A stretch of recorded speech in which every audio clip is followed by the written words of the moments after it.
Halo sahabat Saka, kita kali ini mau ngebahas mengenai dampak pemasangan AC yang tidak sesuai SOP. Jadi dimana nanti resikonya itu kenanya apa aja sih? Nah, sebelum lebih detail mengenai pemasangan tidak sesuai SOP, jangan lupa pada like, subscribe, komen, nyalain lonceng buat dapat update terbaru dari Selka.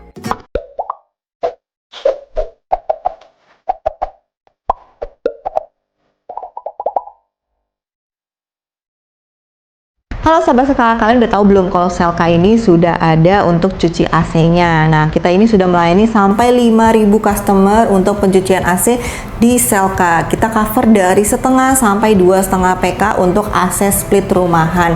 Jadi kalau kalian yang lagi nyari cuci AC, boleh banget ke Selka untuk bisa dapetin promo-promo dan hadiah-hadiahnya juga ya dari pencucian AC.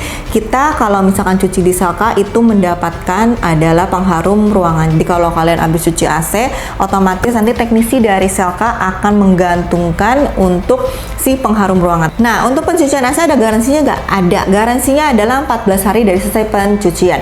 Itu garansinya mengcover apa? Hanya mengcover jika terjadi kebocoran air yang terjadi jika saat pencucian ada di indoor atau di outdoor. Kalau sampai ke freon itu tidak di cover karena kita tidak mengotak-atik itu, karena memang pada dasarnya sudah diinfokan bahwa kita akan melakukan pengecekan PSI freon di pertama kali supaya tahu apakah memang freon AC kalian itu berkurang atau tidak.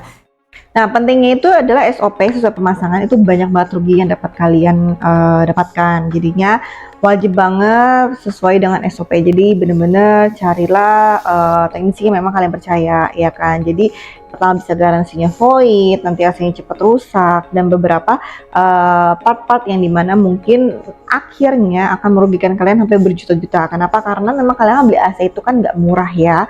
Rata-rata tuh pasti di atas 2-3 juta ya. Itu kan dimana udah pasti nggak bakal mau rugi dong kalau udah beli mahal-mahal begitu ya.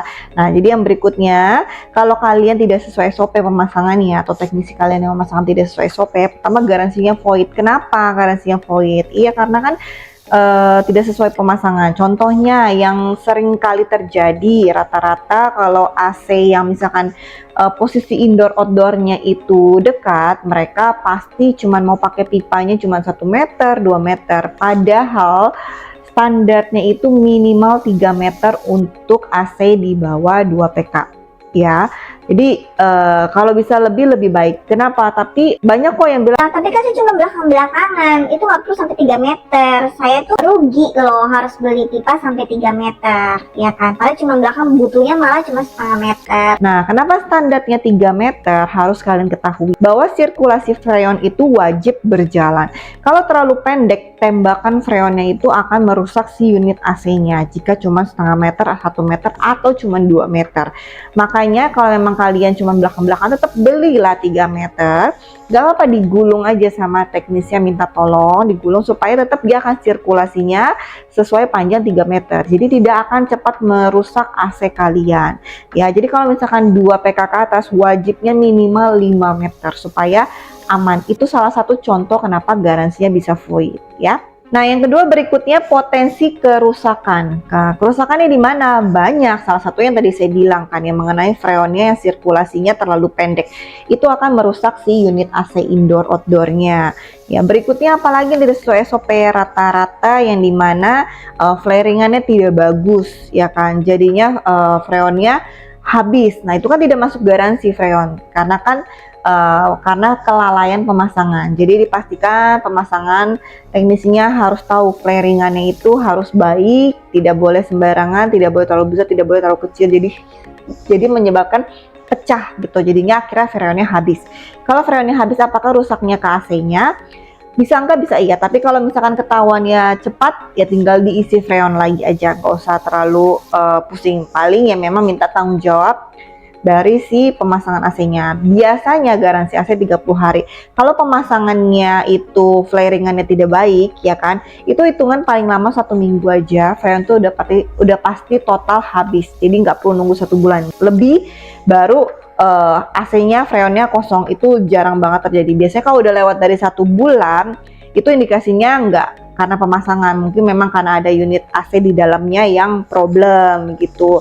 Jadi kalau memang misalkan bocor pipa, mau halus, mau besar, itu paling 1-2 minggu udah akan totally habis freonnya. Ya, jadi AC kalian pasti otomatis nggak akan dingin. Apalagi kalau AC zaman sekarang yang fiturnya itu bisa kalian tahu bahwa AC-nya bermasalah. Nah, jadi keluarlah kode-kode dari si unit AC-nya, dari remote-nya bahwa AC-nya tuh problem, apalagi bisa ketahuan freonnya habis gitu ya. Nah, yang ketiga, dimana kalau tidak sesuai SOP yang paling signifikan itu merusak ke unit AC-nya, yang dimana kalau udah kena PCB, kena unit indoornya yang banyak hal yang benar-benar sampai ke kompresornya, itu mahal banget, yang dimana kalian akan rugi banget. Baru beli AC hitungan 1-2 bulan ternyata AC-nya rusak akibat tidak pemasangan sesuai SOP. Nah, itu kan ruginya bisa kalian harus beli AC baru gitu kan. Pastikan banget SOP itu penting, makanya wajib banget bagi yang teknisi-teknisi yang memang misalkan sudah lama banget nggak training, boleh banget ikut training untuk di brand-brand yang memang sudah mulai fitur-fitur terbaru, fitur-fitur canggih yang dimana kalian harus upgrade juga ya. Nah, maka dari itu, jadi kalau kita sebagai customer ya, saran saya mungkin boleh dipelajari sedikit-sedikit mengenai pemasangan AC. Gimana sih kurang lebih step-stepnya, itu banyak videonya bisa kalian cari. Nggak perlu kalian harus ngerti totally, karena kan nggak ganti setiap bulan ya, tapi harus kalian ketahui. Pertama, wajib banget setiap AC baru itu harus divakum ya. Jadi pemakaian pipa baru wajib banget harus divakum. Jadi itu yang dimana kalian harus lihat si teknisnya memvakum si AC-nya gitu. Seberapa lama itu tergantung alat yang teknisi punya ya. Berikutnya, kalau kalian pakai pipa lama, cuman ganti AC lama, pipanya masih yang lama masih bagus, itu wajib banget dibersihkan dulu, bahasanya apa, flushing, baru berikutnya divakum. Itu satu paket harus dilakukan. Jika tidak, nanti pipa lama itu kan pasti sudah tercampur dengan oli-oli dari AC lama, freon dengan AC lama, itu tidak baik untuk AC baru. Jadi wajib banget harus flushing, vakum. Itu dua hal yang penting yang kurang lebih kita harus tahu ya. Teknisi kalian harus cari yang memang kalian percaya dan profesional ya. Nah, semoga video ini membantu kalian untuk dapat step-step yang awam aja lah gitu, yang awal-awal yang kurang kalian benar-benar sama sekali ngerti. Boleh banget nonton banget video ini supaya kalian tidak dibohong-bohongi lah oleh oknum-oknum yang tidak baik ya. Sudah di akhir video, jangan lupa pada like, subscribe, komen, nyalain lonceng buat dapat update terbaru dari Selka. Kita ketemu lagi di video selanjutnya. See you, bye-bye.